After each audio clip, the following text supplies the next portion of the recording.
ডিসেম্বরকে আমরা বড়দিন বলি। শুধুমাত্র খ্রিস্ট ধর্মের মানুষেরাই নয়, সমস্ত ধর্মের মানুষেরাই বড়দিনে রং বেরঙের কেক, চকলেট এবং আলো দিয়ে এই দিনটি পালন করেন। একে শীতকাল, সবাই ঘুরতে ভালোবাসে।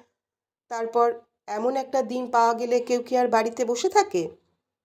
কিন্তু একে বড়দিন কেন বলা হয়? অনেকে মনে করেন এদিন সব থেকে দেরিতে সূর্য ডোবে বলে একে বড়দিন বলে। কিন্তু তা না, শীতের অন্যান্য দিনের মতোই স্বাভাবিক হারে প্রাকৃতিক নিয়মেই এদিনও সূর্য ডোবে। আসলে খ্রিস্ট ধর্মীয়দের কাছে যীশু খ্রিস্টের জন্মদিনটাকে বিশেষ দিন বা দি গ্রেট ডে বলা হয়। এইভাবেই এসেছে বড়দিন বা বড়দিন থেকে বড়দিন। চলুন আমরা সবাই মিলে আনন্দ করি।